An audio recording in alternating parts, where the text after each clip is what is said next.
sakit kita. Apakah sakit itu menghapus dosa, atau sakit itu mengangkat derajat, atau sakit itu ujian iman? Dari mana kita tahu?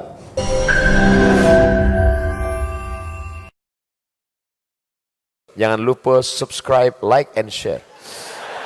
Bagaimana kita tahu kalau doi jodoh kita?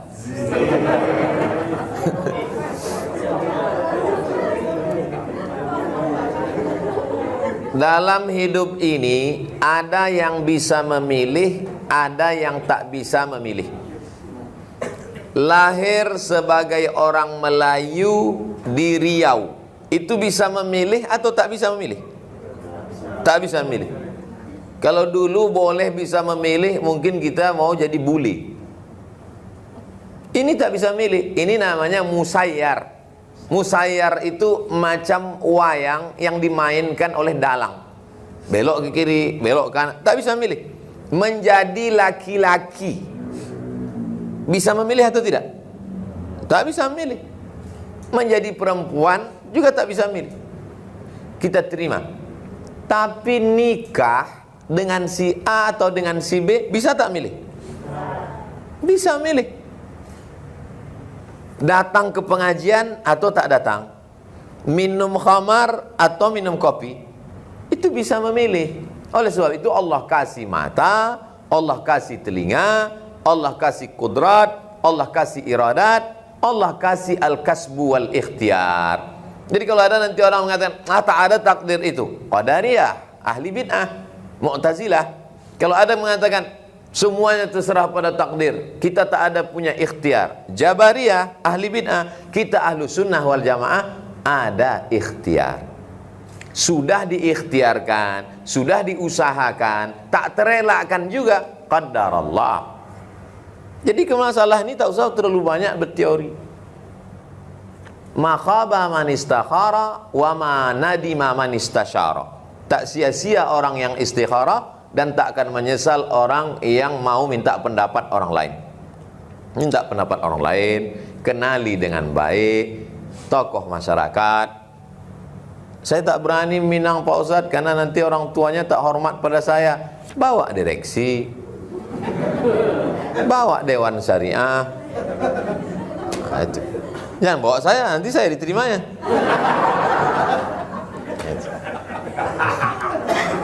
Nah, jadi tak usah terlalu banyak berteori.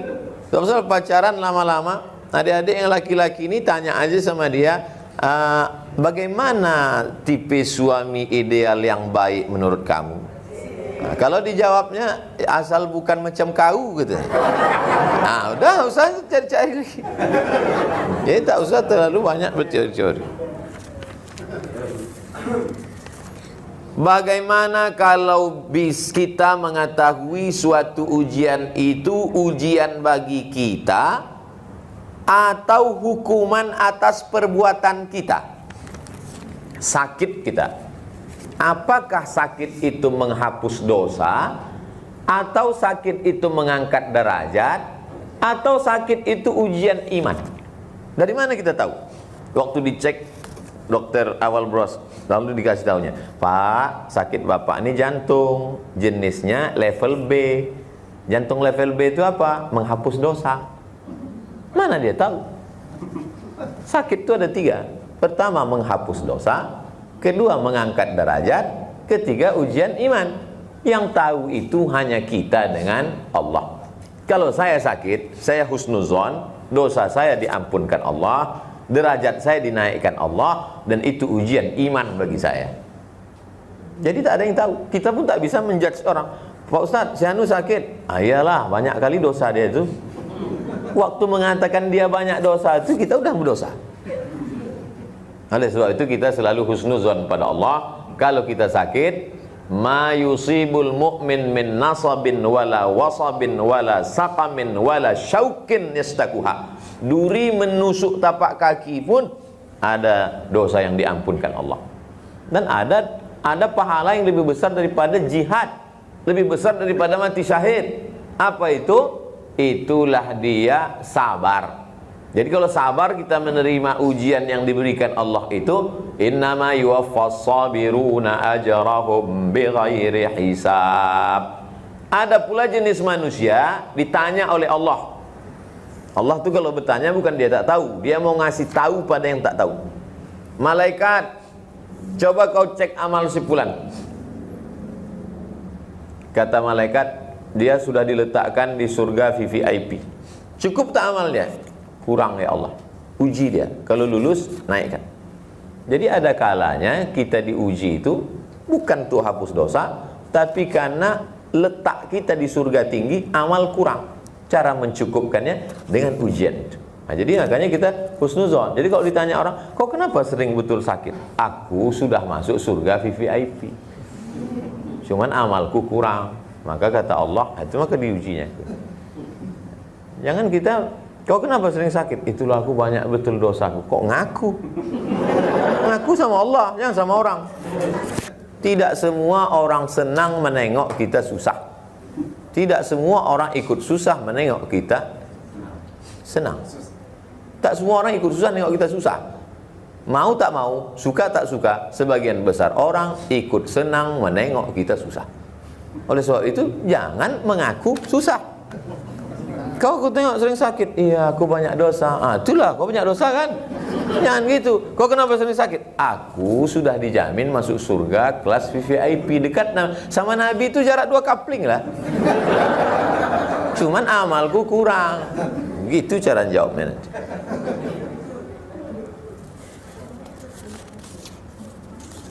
Bagaimana cara mendidik anak laki-laki? Karena saya sudah dipanggil 3 kali ke sekolah.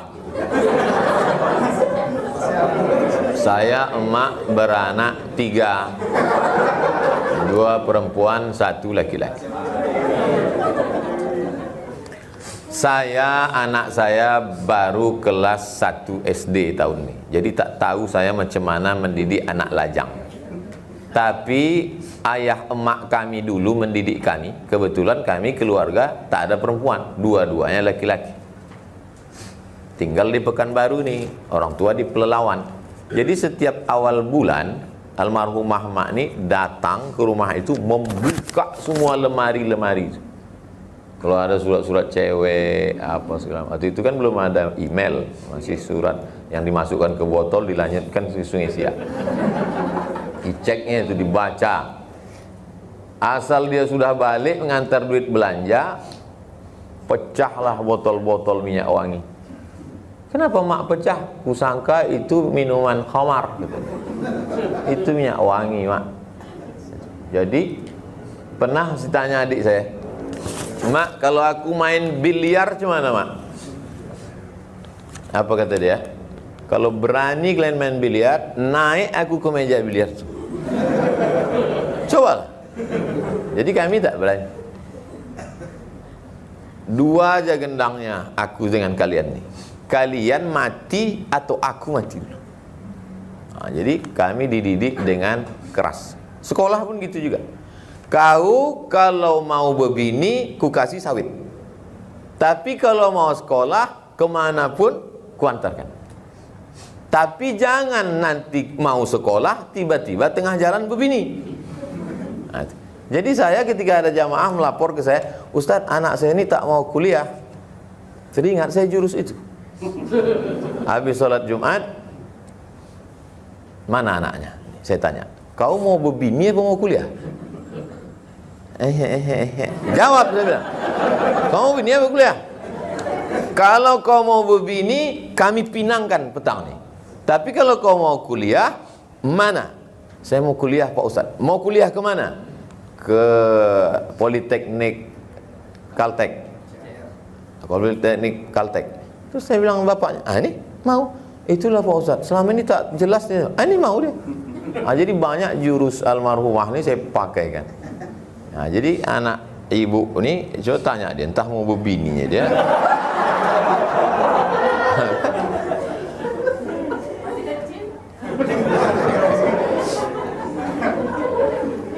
Jadi ibu selama masih mau mengamuk, masih mau merepet, anak itu selamat insya Allah. Tapi kalau sudah capek, letih, merepet, alamat kapal akan tenggelam.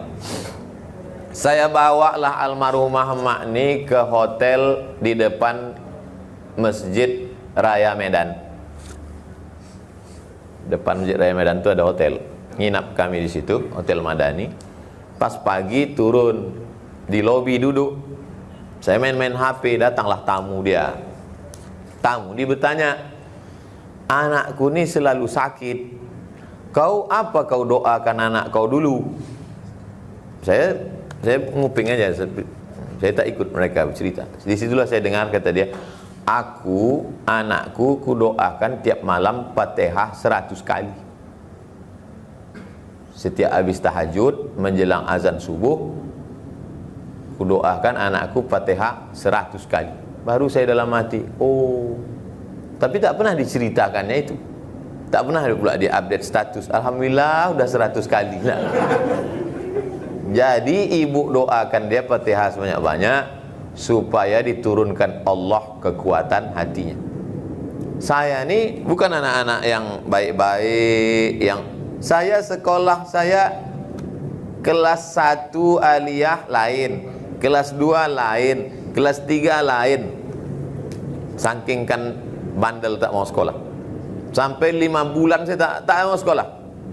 Tak bisa lagi dipanggil kepala sekolah. Orang saya tak mau datang ke sekolah. Berangkat saya dari Medan, datang saya ke Riau. Tak ada surat pindah, tak ada apa-apa. Kau tak sekolah, aku dah lari dari sekolah. Cemana cara mak ni menyelamatkan saya sekolah? Ada penceramah datang ke kampung, dikasihnya makan. Kasih makan, dikasihnya sorban, dikasihnya kain. No free lunch, tak ada makan siang yang gratis. Setelah selesai itu baru ditanyanya, Ustadz punya sekolah di Air Molek. Oh iya bu, saya ngajar di Air Molek. Bisa anak kami masuk ke situ? Insya Allah kami buka pendaftaran murid baru, tapi langsung kelas 3. Oh tak bisa kata Pak, kami tak menerima anak pindahan, pasti anak nakal. Tolonglah Pak Ustadz. Nah, akhirnya lunaklah hati Ustadz itu, mau ditengok mana anaknya. Ditengoknya lah saya. Oh, bawa besok. Ustadz itulah menyelamatkan saya. Masuklah saya ke Madrasah Aliyah Nurul Falah Air Molek Indragiri Hulu.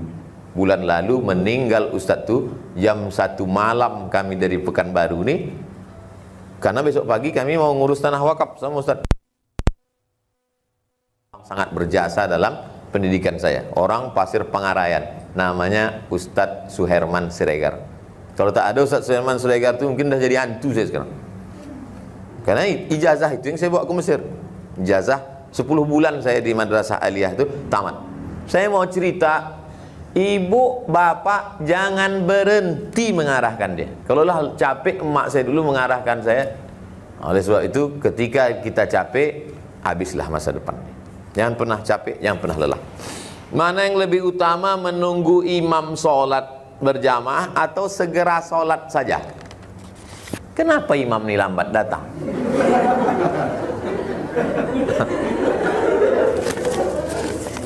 Bilal bin Rabah itu dia azan. Habis azan itu diketuknya pintu kamar Nabi yang di samping kiri Taman Raudhah. Assalamualaikum ya Rasulullah, sudah boleh iqamat ya Rasulullah. Lalu kata Nabi, aqimis shalah, qomatlah Bilal. Barulah Bilal qomat. Jadi qomat itu karena disuruh oleh imam. Imam menyuruh qomat, baru qomat. Sekarang di beberapa masjid itu yang menyuruh qomat bukan imam, ibu-ibu. Belakang tuh dia, qomat. Banyak di beberapa masjid itu ibu-ibu itu berkuasa. Jadi untuk win-win solution, jalan tengah, maka dibelilah jam yang berbunyi. Asal sudah berbunyi jam itu, qomatlah, tak usah tunggu imam. Karena kalau tidak nanti jadi konflik. Masjid dekat rumah saya, kami iuran, kami beli jam untuk mengeluarkan konflik supaya tak kelahi. Asal sudah berbunyi, siapapun maju imam. Tapi imam itu sudah saya kunci. Imam 2, kalian ganti-gantian. Habis sholat kalian zikir bersama. Habis itu baca doa bersama. Subuhnya kunut. Jangan sampai kalian kasih salafi masuk. Kalau masjid itu diambil oleh salafi, hilang sama-sama masjidnya sekalian. Masjid itu ketuanya saya. Saya ketua masjid, saya kunci imam. Kau pakai zikir bersama, kau pakai doa bersama, kau pakai kunut subuh. Kalau kau lelah tak mau lagi, kasih tahu biar ku cari imam baru. Nah, jadi imam-imam ini harus kita kasih tahu. Kalau tidak nanti, jangan nanti silakan masuk. Habis diambil. Berapa masjid habis? Apa hukum orang ingin bebas riba tapi tak mau bayar hutang riba? Ini biasanya kejadiannya dia minjam duit riba. Setelah dapat duit, ngaji dia. Pas dituntut bayar, nggak bayar. Ini riba. Padahal duit dah habis. Nah, ini kalau ditarik pada hukum negara, maka tak ada bisa mengelak. Karena hukum kita pakai hukum konvensional. Konsekuensi dari akad perjanjian, kalau tak bayar hutang, maka disita barang atau tangkap polisi. Makanya dia akal-akali pakai fikih. Tapi kalau dia mau pakai hukum fikih, mau cepat keluar dari riba ini, bom. Ada aset yang bisa dijual, bayar itu, tebus semua, tutup, selesai. Saya tak bisa saya bom nih Pak Ustadz. Kalau saya bom pakai ini, meletup semuanya Hiroshima Nagasaki. Nah, kalau begitu ceritanya, cicillah, bayar sesuai kemampuan sampai habis hutang. Setelah itu jangan ulang lagi. Nah, itu. Jadi tak bisa, barang udah kita ambil, pas ditagih orang, saya tak mau bayar karena ini riba. Loh, kan duit kemarin diambil. Waktu ngambil duit itu kenapa tak tahu riba? Giliran bayar kenapa ingat? Nah, itulah penyakit saya ini Pak Ustadz. Nah, tidak bisa begitu. Ada konsekuensinya, ada hak, ada tanggung jawab.